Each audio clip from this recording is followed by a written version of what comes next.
Hey everybody, welcome back to ogresspeedshop. So we are continuing on the GMC, and I kind of got ahead of myself here a little bit. And I got the alternator installed. The main wire, the main charging wire is connected. Still got to do the exciter and the other wires, but this is the rest of the wires that need to go to the engine compartment. So we got a choke, we got oil, temp, alternator, tack, and your coil. So that's what we're working with right now, getting the all the wiring finished up on the front here. Still trying to figure out, I did notice there is no brake switch for the brake lights, but it runs on the inside of the truck, so I'm probably just gonna make a bracket and run it off the pedal the way it should be. I don't know if there's a pressure switch somewhere in line, some that I haven't found yet, but yep, got to do that still. The brakes aren't really working, I don't think. It's hard to say, but I don't think they are. And so that's another thing we'll probably tackle. I don't know if it'll be this video or the next one. I don't know how many videos we're going to have on this one. It's going to be a long series because there's a lot to do and a lot that needs to be done. So, and I'll get a lot more into detail on each one as we go. But for now, we're going to finish up the wiring under the hood. Probably do the tail lights in this one and under the dash. So let's go ahead and get back into it. All right, so we got the first part of it wrapped right there. I'm trying to run it as clean as possible, and I don't want more than like one area where the wires are coming down. But that proved to be a kind of a problem, or it's gonna be a problem. So it means I'm gonna have to extend some wires here, because if I route this back behind the way I want to, and for the alternator and especially the temp sensor won't even come close to reach. And since the temp sensor is down under here, and I'm not gonna go over the manifold to take the chance of melting the wire, I wanna go down and around the front. So that way it can go straight to the sensor that's on the side of the head. The alternator wires, I'm not sure if they'll reach or not, but that's what we're doing right now, getting the routing out, all figured out. So we'll see once that part's done. Okay, got the wiring ran for the temp sensor. It's right there. It goes around to the temp sensor over here, somewhere in the dark. It's there though, right there. Yep. And then alternator wiring is going to put the plug on. I got water pump gaskets, so I can put that back on. And belts. Okay, talk about belts. This is ridiculous. I went to O'Reilly's just to get some standard V belts. One for power steering and alternator. That's it. And they had two choices. They had the Gates, which I prefer usually because they're a little bit better quality.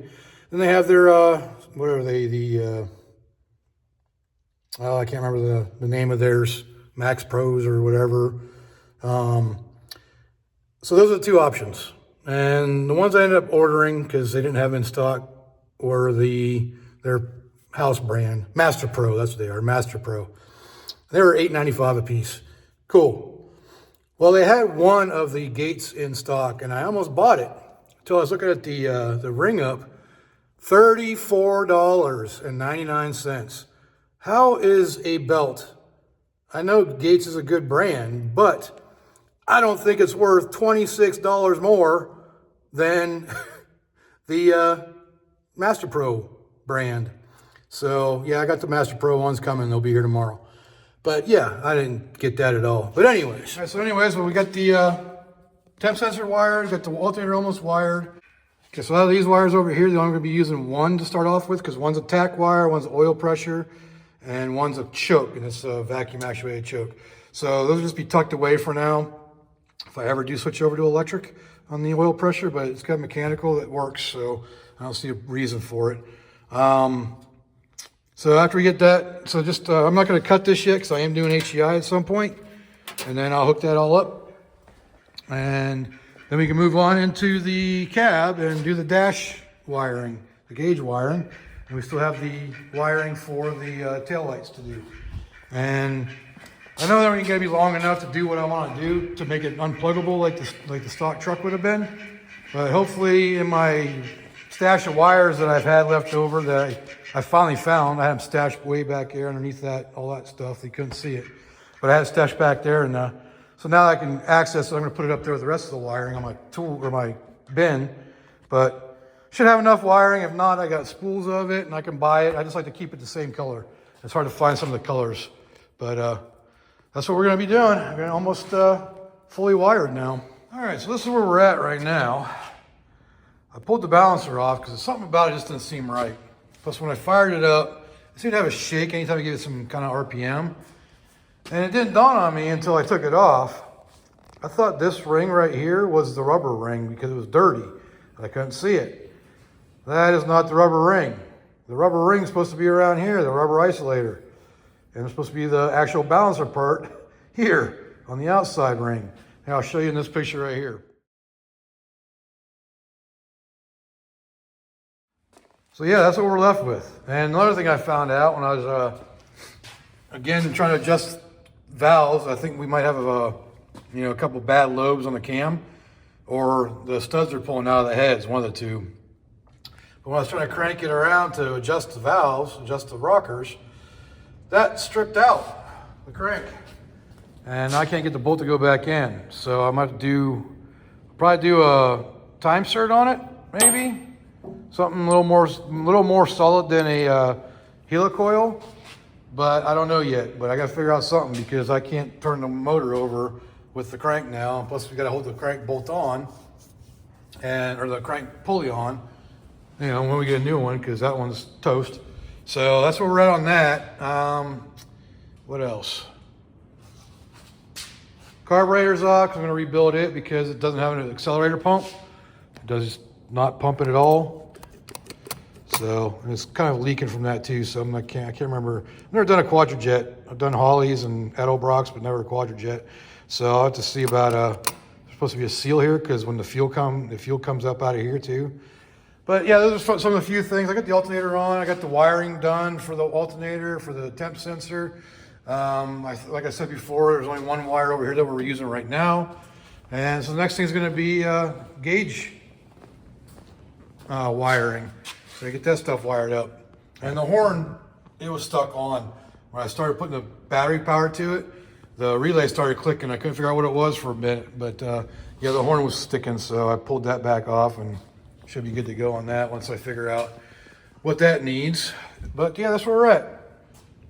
Pretty cool. I'm really happy with it. It doesn't matter what I find, I'm happy because this is what I like. I like working on stuff. I like finding things that I can fix to make it run and drive great. So that's what I'm working on.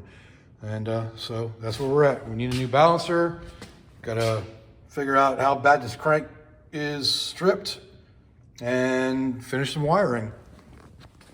And maybe do a cam. So I went and picked up my belts. I just wanted to test them, basically make sure that they work.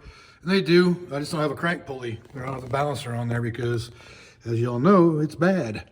So at least we know that all the belts are the right ones and they'll fit. So we're good on that part. New water pump. Just bolted in with 2 bolts. Don't have the gaskets in there. I just want to test fit everything. Got to order a balancer, but I got to wait till next month. We're at the end of November right now, so pretty close to December, and we'll be able to get to the other parts. But yeah, we're getting there. So let's get to wiring the damn gauges. I keep avoiding that for some reason. So we're gonna do that right now. So this is the things we're dealing with here as far as the gauges go. I believe these are for the gauges. Yep, that would plug into the back of the gauge console. I'm not sure why there's 2 different ones. Maybe all for separate wiring, I guess. That might be just extra. But this has a plug in it, so let's see if that'll work. Let's pull the dash out, and we're gonna go by that first and do this end of it, because you see how there's only 2 pins in there? Well, all these other ones gotta go in there someplace too, so we gotta figure that out. So pulling the gauge bezel out of this is really simple right now, because it's only got the what's it called? I can't think of what it's called now. The oil line up to it. So it's just sitting in there. Back here and disconnect the line. And just like that. Take the gauges out. So the Painless wiring kit comes with this huge book on what everything does, and this is the instrument panel section. You can see, it breaks it down by the colors, and then a diagram of it. So just got to make sure this matches, well, this, and we should be good to go. One good thing is this plug cannot go in any other way other than the way it's supposed to go, because it is keyed basically. So it'll go in like that because the width of these pins back here, the pegs, the retainers are different sizes. One's fatter than the other. So it can only go in one direction. Okay, so we do have gauges.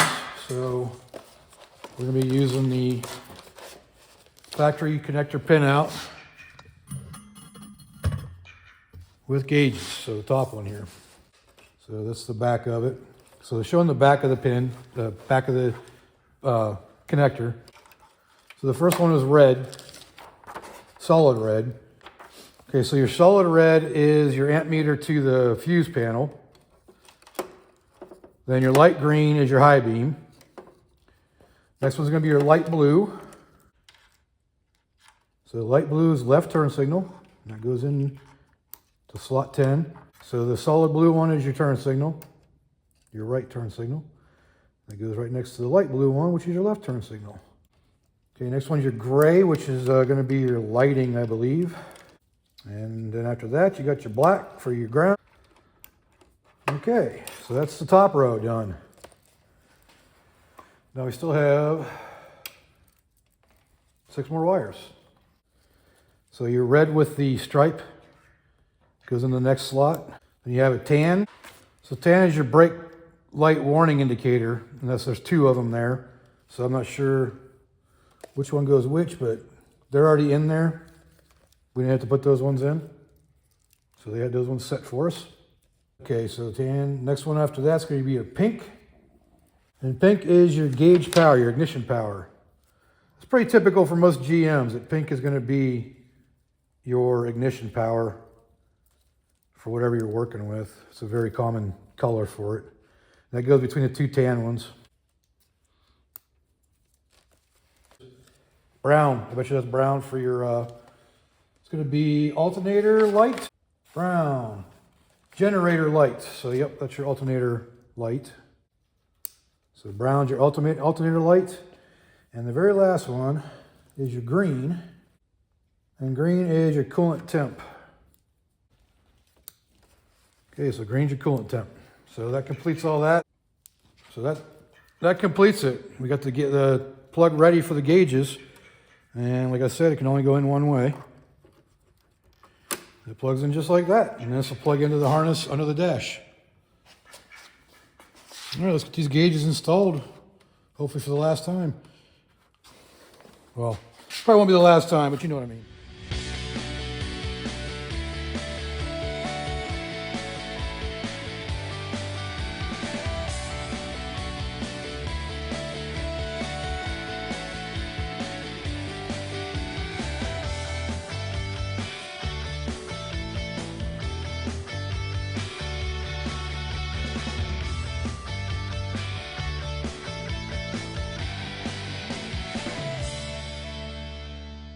All right, so we got the gauges installed. I'm waiting on the nut for this to hold that in place, and then I'll have to get a cover piece for it later.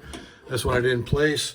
I used stainless steel screws that I had just laying around. I bought them for the Firebird, like a whole box of them, so I got plenty of them left over. And it's now secured in there. Speedo cable's hooked up. Windshield wiper is in. A little switch to switch over the tanks is still in there. I just wanted to fill the hole basically.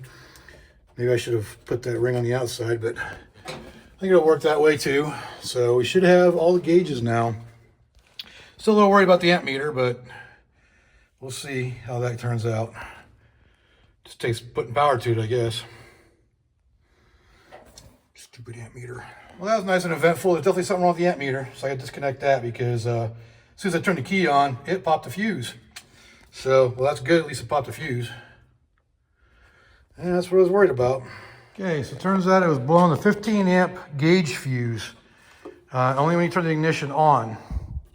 And I bypassed the amp meter, figured that's probably what it was, because it's almost always what it is. And it still blew. So that leaves temp gauge and fuel gauge that could be causing it. or maybe a light, but the lights are usually a separate circuit.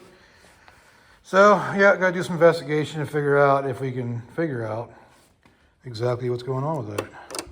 Now, so we're gonna pull this gauge bezel apart. Like I said, I already had disconnected the amp meter. So all it's left is a temp sensor and your fuel gauge and lighting that could cause electrical problems. So we're gonna pull this apart. There's 8 screws all the way around the outside of it here. So allows you to just take it and pull it apart. Plus we're missing the, not missing, they just found it.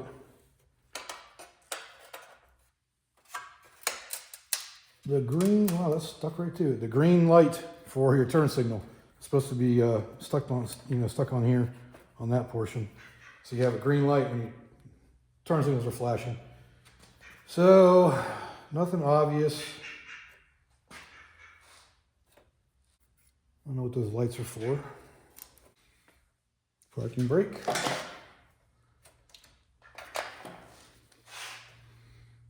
And temp. So you have a high temp warning light too. Okay, so nothing stands out this way either. I don't see anything burnt. 2 electrical gauges aren't showing nothing, so I don't know. Very sure it's going to be the amp meter, but it doesn't seem to be. I'm going to do some measuring on this just to see if there's anything that's shorting the ground or shorting to the case maybe. So I'm going to run a ground wire and then just test probe and see if we have continuity between any of the stuff that has power to ground. That's the only thing I can think of right now. I'm going to step away from troubleshooting the short on this for now. Get to the tail lights. So we're going to do that real quick. We're going to start on the tail lights. So let's get into that. All right, so I got all the lights in the back out, and all the harnesses were pretty much toast. What I expect for 54 years worth. These trim rings here, yes, B-sticks, they're a pain to get off because these little clips do not like to come loose. And these are pretty damaged anyways. They were all dented up and dinged up, so. But got all the tail lights out, so now we just gotta wire in the new stuff. I do want to make it so I can unplug it from the bed. So they don't do that for the wiring kit for the Painless wiring. So I'm gonna make it happen. It's just gonna take like a 4-pin weather pack basically, because that's all it should take. But so that's what we're gonna do. Now on the gauges, I've been troubleshooting and I cannot figure out why pin 3, where the pink wire goes, the power wire, is grounding out everywhere. I'm going to test the circuit the printed circuit by itself. Then I'll do some more testing on the. Looks like it's missing. There should be a resistor here. There's definitely something wrong there, and we'll see that in a minute. There's one here on the temp gauge, but I think that's supposed to be there too. So, but I don't know. I got to do some more investigation on this one because it's kind of weird. It's because I can test the ground, put ground wire here, and then it'll show up on these pins over here, which it shouldn't, especially this one because that's the power wire. I don't know. We'll figure it out though. I may have found the short. So this gauge, the fuel gauge, looks like it's been recently replaced. See how shiny and nice that is? Well, the isolator, they had this on top of the nuts instead of between the nuts and the housing. So that could very well be causing the short to ground, which is the housing. And the only way to test it out is to plug it in and see, but I gotta put it all back together first. But that's what we're gonna do now. Check it out, see if it'll work. So that was indeed it, if you look right here. So that isolator right there is supposed to be underneath these nuts that hold the actual gauge to the panel here. And I've already tested it in the truck and it does not blow the fuse anymore. So that was the issue. This isolator needs to be between these posts and the housing. So if they're not, it shorts the ground because that's a power wire. That's 12-volt source or 12-volt switch. So if you have that grounding, guess what? It's gonna blow fuses. So that was the problem. So pretty happy about that. And it does work now. I'm gonna try hooking up the amp meter again, make sure that doesn't blow a fuse. And other than that, I think we're gonna be good to go with the gauge install. All right, we got the gauges installed and they work. Not blowing a fuse anymore, which is cool. Trying to think of what, oh yeah, for whatever reason, the temp light stays on all the time. Like even when the keys aren't in it. and it turns off when I turn the key to run. So I don't know. Fuel gauge, don't know if it really works. I mean, it drops down when I put ground to it, so it does work. I think it needs to be set or adjusted. The amp meter's working. So yeah, everything else is working. And oil pressure is mechanical, so it was working before. The lights work, they're just super dim. It's a typical 1970s truck. So I might have to do something about that, you know, figure out a way of increasing the lightage on it. But other than that, everything is working now. Decided to test the sending unit on the tank, and that was a mistake because now, you know, I'm gonna add, you know, a new fuel tank to the list of stuff that needs to be purchased because it is rusty, completely rusted from about this point here up, and the sending unit didn't work anyways. It sucks fuel, so I mean, it's something I could probably use for a while if I need to, but yeah, I'd rather not. So I don't like the idea of rust, you know, clogging up my carburetor or even a filter and having to change it out on the road somewhere. So that's where we're at with the gauges. So the gauges are done. I am looking into alternative fuel tanks, you know, one for under the truck or something, maybe get rid of the one behind the bed. You know, we'll decide that later. I mean, they're way more expensive to get the ones because like the ones they offer that, you know, go under these trucks are for fuel injection modification. They're like $600. So I'm not ready to spend that much money on it yet, especially since I'm not going fuel injection anytime soon. And so the next thing we're gonna be doing is the taillight section. So everything else is pretty much done. I just gotta kind of clean up the wires under the hood. I'm gonna take those 4 wires over there and just tuck them away someplace because they're not gonna be used. But I wanna make sure I keep them. There's plenty of room over there in that corner that I can just stick it down inside here, wrap them up and stick it down inside here where it's hidden. And same with these ones over here for the alternate fuel source. So I doesn't want to hold on to those because if I do get a under truck tank, then those will work for that. Yeah, so let's get to the taillights. All right, so my ADHD kicked in a little bit more again and decided to replace the wiring for the dome light. Unfortunately, the dome light itself did not make it out of that because it just crumbled from being, you know, 50 years old. But I happen to have a spare one from one of the kits at one point I installed. So we're just gonna take this, we're gonna attach to that side. We're gonna pull it back down through here so we have a brand new wire that I already wrapped and everything. So should be good to go on that one. Get rid of this old, you know, hard wire. Now I'll probably keep that plug though, because I can reuse that maybe. Because I do want to make it unplug to be able to unplug back here somewhere. So, yep, that's what we're gonna do. This is a pretty simple procedure. Just want to snip the old end off here.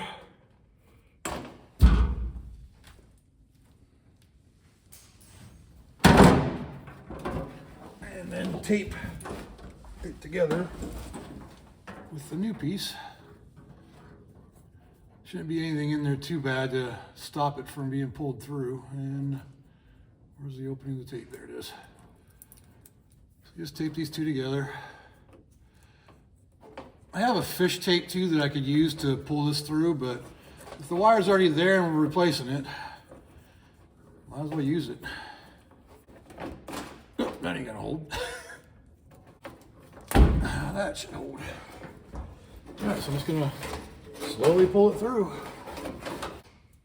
Let's kill a mosquito. That's pretty cool. I don't like mosquitoes. That should be enough for now. And as you can see, this side came through over here, so we're good to go. And out with the old. All right, so everything underneath the hood is pretty much buttoned up and hidden. This here is actually, I'm gonna run this to the back because I think I am gonna switch over to there's a Brothers Trucks under bed tank conversion I'm gonna do, but not right away. I'm gonna hope for the best for this one for now, but it's pretty rusted out on the inside. So it's probably gonna need, I might try cleaning it up, but I kind of want to get rid of the in-cab tank anyways, just because for safety and smell and all that good stuff, plus room. I'm 6'5". It'll give me extra room for seats. So everything else under the hood is done except for that wiring which right there, which would go to that tank. Yeah, I took the coil bracket from my 69 Firebird original motor, the 350, and 2-barrel 350, and I'm using it just to keep the coil from wobbling around in there in case I do get to the point where I can drive it. And I even put the heater blower motor wire through, and the blower motor works. So I made the mistake of having my face right down there when I turned it on, and it blew all that crap right in my face. So everything that was in the heater box was in my face. That was awesome. So other than that, got to do some more in here. The heater box is actually the vent box. So that needs to be, there's one plug that goes to that, I believe. Yeah, for the blower motor resistor right there. I'm getting tired of all these wasps flying around in here. So hopefully they'll be gone tomorrow too, because it's supposed to drop in temperature, and hopefully it'll be cold enough that they won't be around anymore. But anyways, see, squirrel. So we're good underneath the hood. Other than the ground cable, I will be changing that. And I'm gonna add I got some ground cabling, the grounding straps that came with the kit somewhere around here. And those are gonna go on too. I think they're in the bigger truck. So I'm just kind of rambling on here right there. So I'm gonna throw those on there at some point too, just to have good grounds on the chassis and the frame to the engine. So we'll go ahead and add those since we have them, and maybe put that in. But I might pull the box, the actual heater core box out, because judging by the amount of corrosion on that heater core, I'd say probably needs replaced. So it's only like 4 bolts to take that whole thing off there. So might just do that so we can change the heater core. And so at least we'll have heat starting out until I can upgrade to, classic auto air or whatever kit I decide to go with on it. So doing that, I got the tail light harnesses out here that I'm going to start working on. I cut it underneath the truck in the back because I'll run a plug. I'm going to get a 4-pin weather pack connector, and I'll cover that when I get to that. But yeah, this is where we're at. I'm just going to finish routing some wires. That's heater, under dash lighting, and radio. So pretty good on that. Oh yeah. Got the wires run to the back for the dome light. And I'm gonna put a plug here too. And it's kind of cool. See this blue wire right here? That is actually for an amp power. So if you have stereo in here and you need power to turn on an amp, not main power, but just the power to turn it on, it runs underneath there to the radio wiring as well. So you have an amp turn on. So I thought about that for the harness, which is pretty cool. And this here must be spliced to the same one because they run to the gauge as well. But that doesn't even reach, so I have to extend that. I don't think I'm going to bother with that because that's something that doesn't even work. So again, I'm rambling on, but this is where we're at. And I'm going to do some more under the dash here, and then I'll get back to you on everything else. Sidetracked again, but it has to do with the wiring. I pulled the cowl panel off to, what is that? That is a piece of glass. So it looks like the windshield's been replaced at some point. But anyways, like again, squirrel. But I need to remove the armatures from for the windshield wipers, because I don't know whether it's the arms or the motor. The motor went from here to about here. So that's it, and stopped. It was just kind of like clicking. So I don't know if there's something binding up the armatures or if the motor itself is seized. So I'm gonna pull disconnect it right there from that nut, and then see if the motor works then. I'm gonna see if the windshield wiper works without the armature on it. Key on.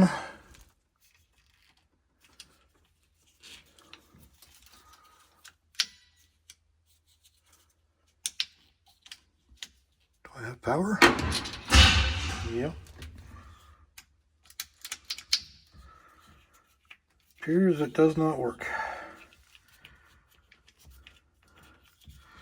How does that have to be grounded?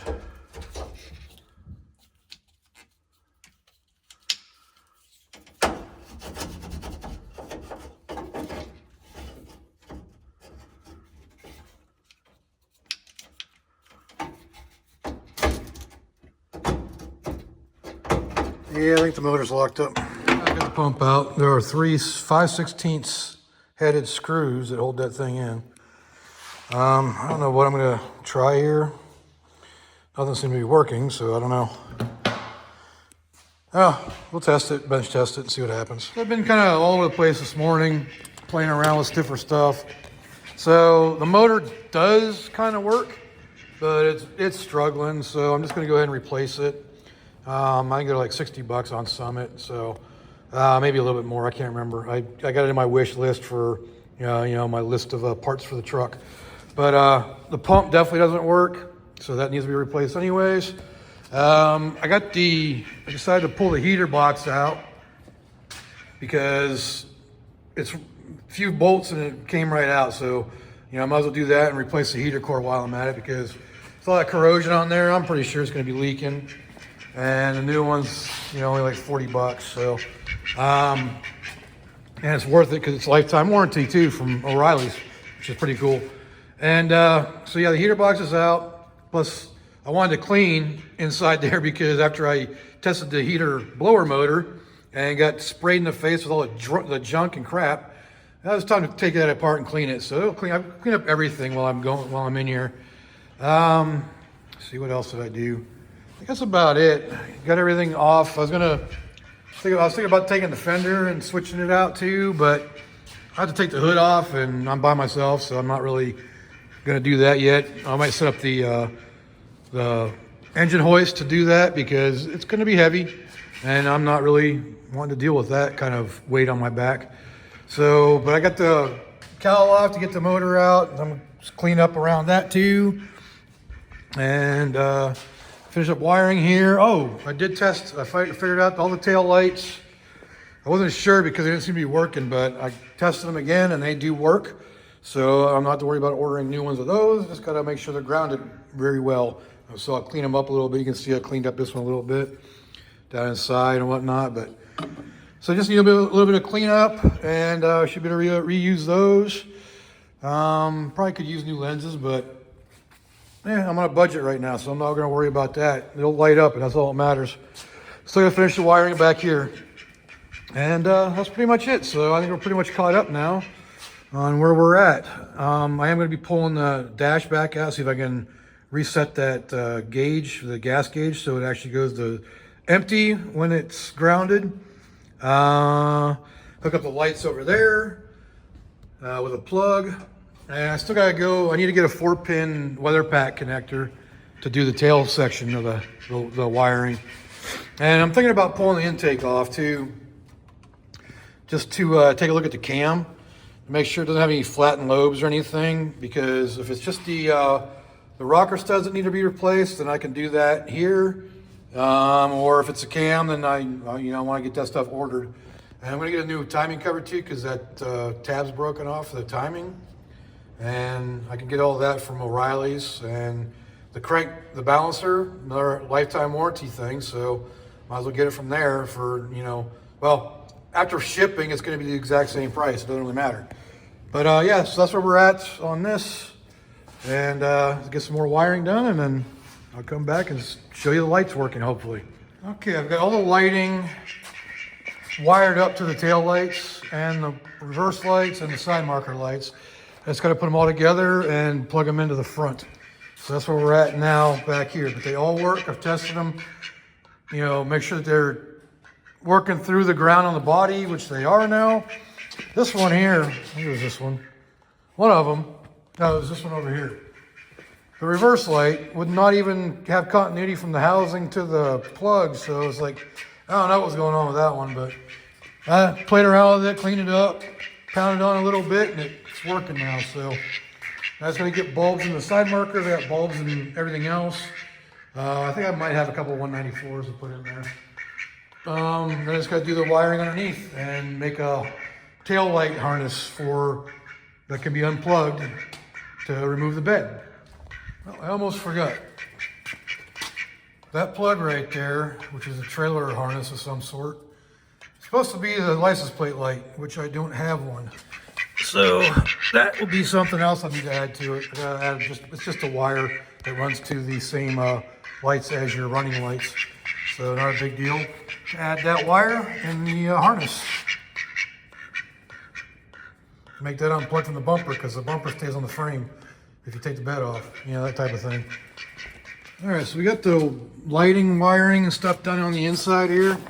I know some of the wires still hanging down because I don't have a cigarette lighter. Still need to get one of those.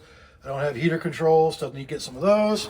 This wire right here goes to the door switch, and I'm picking those up after 2 o'clock today for both sides. But I got the interior wire, interior lighting installed now on both sides. So that'll work now. It already does work. I just I got to ground out this wire here, which is how it works. They ground it out, and it where you can turn it on with the light switch as well. So that's all good in here. That's the windshield wiper stuff right there, and that's because I need a new windshield wiper motor. Tail light stuff. Got it all routed all the way down to right here, where I'm going to put a 4-pin weather pack connector and make it so you can unplug it to do the to pull the bed off.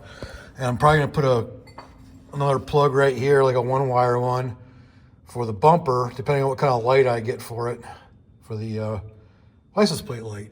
You can see up in here, I haven't covered it yet because I ran out of wire loom, but it's loomed on all 3 of the lights up there and over here.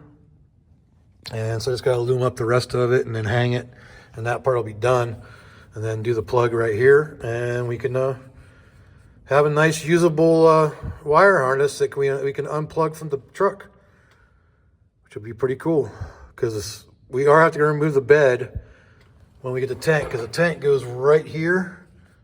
This bar comes out and it mounts up in here. You got to trim the bed bottom too. So that's going to be fun, trying to do a one-man job of pulling a bed off. So might come up with some kind of idea with the cherry picker or something. I don't know yet.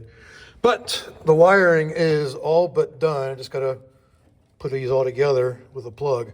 And I'll minimize these 4 wires down to 1. And the 2 green wires down to 1 as well. So it's just 4 in, 4 out. Oh yeah, I took these brackets off the underside of here because I kept cracking my head and my elbow and everything on them. I'll probably pull that hitch off too, because it's not going to do me any good. If I do a hitch, I got to do a full-on hitch for the back. I'm going to make this a tow vehicle. All right, just got back from O'Reilly's with my next round of parts. So I got a new timing cover because this one here, the tab is broken off of it. And even though it said that this was the right one for the truck, if you look, that's where that tab was at. See how that tab's there? You can see the same shape right there, and it's the same shape for the timing cover. So maybe it's not the original motor. I don't know yet. And of course, the balancer, because this one missing the balance part, it's quite a difference there. So got those, got new door switches, which we have to install because there's no provisions for it, but I will show you step by step on how to do that. Got 2 different brake switches. This is in case I ever go to a 4L60 or a 700R4 for the lockup. And then this is just a regular stalker. And so yeah, got those. Got some weather pack connectors to do the tail lights. The taillights harness, light bulbs, and unfortunately, I had to get some repair parts for the truck because on my way into town, it was showing max oil pressure. It was just pegged. So I think either the oil pressure got damaged when I was doing the transmission. And then when I was checking, I hit the heater hose coming out of the firewall and it started spewing. So yeah, but I made it home without having to worry about repairing it. But anyways, I don't care about that right now. I just care about these. So we're working on the GMC today, and that's what we got. So we got some parts to put in, end bulbs, the 194s, and the interior 67 bulbs. Yeah, so I just want to show you the interior lights. They're not hooked up to the doors yet because we got to still install the switches, but I can control it with the headlight switch. Good old dull, typical standard bulbs. I may switch over to the nice white LEDs like I have in the Firebird. I'll show you those real quick since it's dark. This is what I have for the Firebird. Nice white light, very bright LEDs. So I'll probably end up going that route with it. But they're kind of expensive. So these were like $4. But it's still pretty cool. They do work now. Now I just gotta drill a hole right here and install some switches. I gotta drill a hole in the kick panel too. I'm gonna start this install off right here by punching using a center punch to punch a hole right in the middle of that little shelf, basically. So I always like to drill a pilot hole just to be on the safe side. All right, so we got a center punch now, or a pilot hole. I gotta find my Christmas tree bit. I'm gonna use this Harbor Freight one. It works pretty good. Try to figure out which ones. I think it's 11/32 that you want to drill it out to, but I'm gonna work my way up to it. Not sure what I actually got to there. One away from 11/32. How close does that come to fitting in there, though? Nope. I think I'm going to tap that. And then try to let this thing tap itself. So let me find out what size this is. And then we'll tap it using an actual tap. Okay, so the way I determine what to drill this to, or tap it to, so I took a measurement across this. And it is 368, so it's close to 375, which is 3/8. And then I have these little teeth feeler gauges that tell you the number of teeth, and this one is a 24. And I put that on there and it fit perfectly. So it's a 3/8 24 thread. So I'm gonna go ahead and tap at the 3/8 24, so that way it's got a nice thread to be able to use. Okay, so I got my 3/8 tap here. This is just a standard tap handle, but it also has a 3/8 socket adapter in the back of it. So to get in there tight instead of having a T handle on the way. I'm gonna lube it up just a little bit with some PV blaster. It's not a very long thread, so there you go. So now we got a nice thread for it to thread into. We're not gonna force it and kind of screw up the threads on the switch itself. Just clean it off a little bit. I'm not too worried about anything getting down inside there either, because there's some rust repair that needs to be done on this kick panel. So that's going to need to be done at some point when we do the floors. So this should just thread in there nice and neat. There you go. There's your door switch. But we got to wire it first. That means it's going to come back out. And we got to wire. We're going to wire through above this lever right here, through your kick panel, and then out. So we're going to have to fish the wire out there. And I have to extend the wire. This Painless wiring kit didn't make them very long. So that's as far over as I could get it from the ignition, from the light switch. But so pull this out. We're going to extend our wire, drill a hole up through here so we can get to it. I might remove the pedal lever just so it's up higher and hidden. So I'd kind of like to keep the wire up above all this so you can't see it when you look in here. But so yeah, I might remove this pedal. It's only 3 bolts and the cable itself, so shouldn't be too hard to do. All right, it might be a little loud right now. I got the heater going. You see, I got the wire run through the kick panel up there with a grommet, and through the hole. I use that tape right there, the fishing tape, to get it through. It's kind of a pain in the butt because I went a little too high up on here to get the angle right, but it worked and I got it in there. So now I just got to wire up with a bullet connector like this. So we're going to cut this back, crimp that on, and put some heat shrink on it as well, and then put this piece of plastic tubing over it as well. So that way it's fully protected in there from grounding out when it doesn't need to be.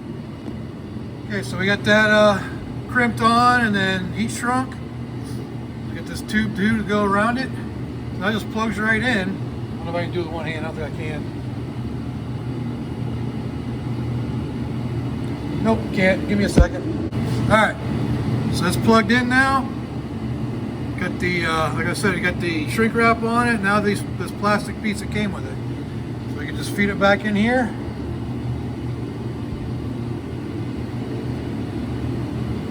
And screw it into place.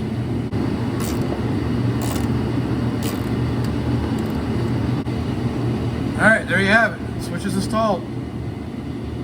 Now let's see if it works. All right, let's open the door and see if the lights turn on. Hey, look at that. Off. Let me get this light out of here. So on, off, on, off. There we have it. So let's do the same thing for the other side, and we are good to go on the interior lighting. Still gotta buy a new dome light for it. The wiring's all there. Just need the actual housing. But yep, she's working. Okay, it's still loud in here, but got the passenger side door done now. See, it turns the light on. Under there. And turns it off when you close the door. So we are good to go.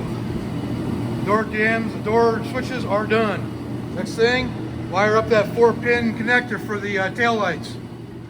So on my way back from my doctor's appointment, I stopped at the O'Reilly's and got me a license plate light. And this is a universal one, but it happens to fit the hole from the old trailer wiring, trailer plug perfectly. So now I have a legal light. And it actually works out pretty good too, because rather than trying to show you how to do these weather pack connectors under the truck, this will allow me to do it here outside the truck. So let's get to that. All right, so the way this works for doing weather pack connectors is you want to strip it back about 1/4 inch, just like that. You take your rubber seal. This is what seals the back of this and makes it your weatherproof connector. So you make sure the small part is facing towards or out towards the stripped wire. So you just take that rubber piece and you put it all over the wire. Like I said, with the small part facing outward. You want it to be right at the edge of that stripped area. I always like to put a little twist on my wires. So that's going to go right to the edge of that area where it's stripped. Now the actual pin, it's going to wrap around that. The seal on that part, you're going to crimp that area, and you're going to crimp the area where the wire goes. And I have another specialty tool for that. These are designed just for your weather pack connectors. Sometimes you gotta squeeze them around a little bit to get them to stay. So I'm gonna use this one right here, the number 4. So that part's done. Now we need to crimp the actual wire part. And I think for that one, we're gonna use the number 2, since it's a 18 to 22 gauge wire. And there you have your fully crimped connector. So you put the male pin to the male connector and you just pop it in. You'll hear it click and it's held in there. And you close it off with the clip, just like that. So now you have a weather pack connector, that easy. The rest of that's going to be underneath the truck. So that's your best bet, being able to see how it's done, is just the way I just did it. So that is done now. That connection is completely finished. Just real quick, I want to show you underneath the truck how I finished off the license plate light wire with the female connector. So now we can plug these in. And just like that, we are connected. And we can disconnect it now. And that way, if we pull the bumper or pull the bed, then we can disconnect it, because the bumper's attached to the frame. So, and we're good to go on that one. That one's done. So now we just got to do all the rest of these ones. But it's way too much to film, and it's too tight down here for me to show you all that. All right, and there you have the completed plug that goes to the taillight harness. So that's one complete circuit now, and one separate circuit from the rest of it. Just unplug here, pull the bed off. We're good to go. So now we just got to do this end of it, and we got to combine some wires because of the way Painless does their split off at the front. Now I got 4 wires of brown for your running lights, 2 wires for your reverse lights, and at least the turn signals are only single. So yeah, that's the next thing we got to do. All right, we got it all plugged in. We got side running lights, rear running lights, license plate light, and both side lights on this side. All right, it's time to test all the lights, see what we got. First thing we're going to do is running lights. So just running lights.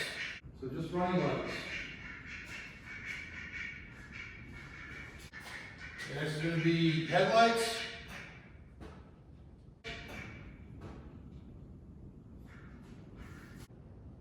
Left turn signal.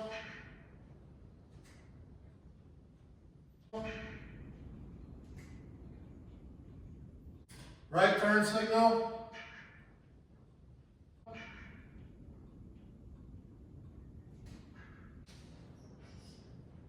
Brake switch. Running lights off, brake switch on, left turn signal, right turn signal, brakes on, left turn signal, right turn signal, brakes off, hazards,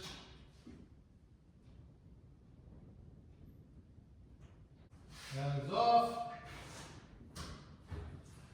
brake lights, off, on,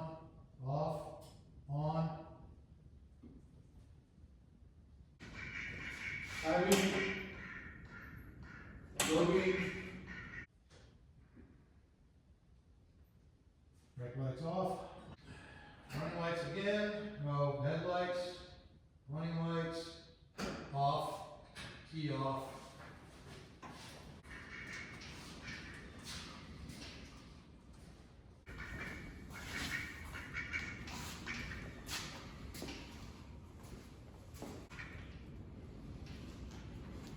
All right, as we saw, all the lights do work.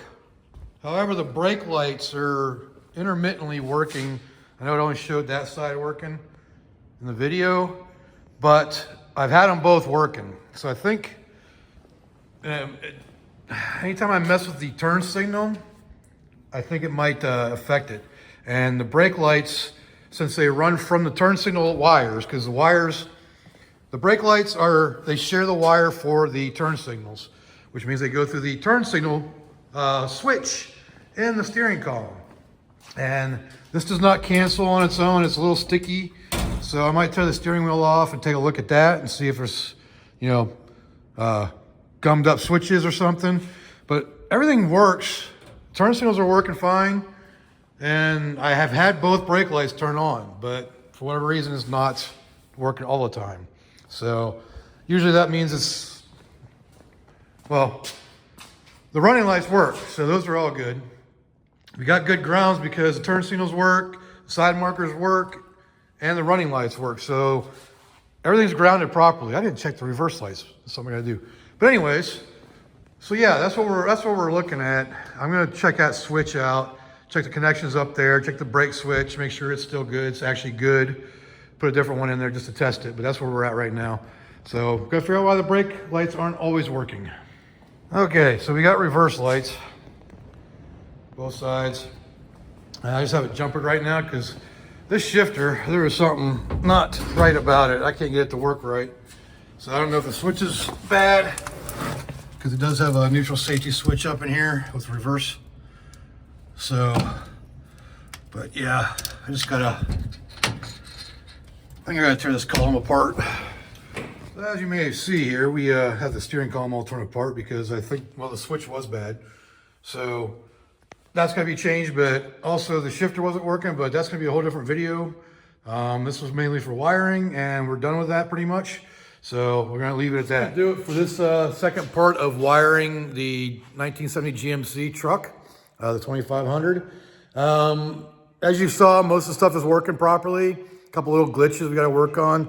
As you can see, the steering column is torn apart, and Dick just decided to show up. And Dick the Duck, Shop Duck, I think I got demonetized for saying that one day, but that is his name. His name is Dick the Shop Duck. But anyways, so that's torn apart.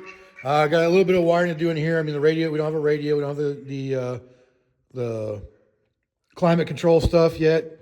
And we got to wait on a, what's it called? Oh, the windshield wiper motor, because it's frozen up too. But all the lights are working now. Everything else is wired. I am still going to route this wire right here for the new tank when I get that, but I don't have it yet, so there's no reason to do that yet. And I got to rebuild the steering column, so that's going to be a whole new video for that. So that'll be the next round of work on the GMC. So going to be tearing that apart. Well, I got that torn apart, but I got video of it torn apart, that tearing apart and whatnot. You know what I'm talking about. So that's going to be another video coming up. Also have a new HDI distributor coming. I got new plug wires coming. And so yeah, there's a lot to do. Got this whole pile of parts right here that need to go on the truck. And more coming. So that's what we're doing. This is going to be an ongoing series of getting this truck going and back on the road. So if you like this video, go ahead and leave a like down there. Leave me a comment. Let me know what I can do better. And subscribe while you're at it. And Dick says, thanks for watching. I say thanks for watching. Appreciate y'all being here. Until next time, I will see y'all later.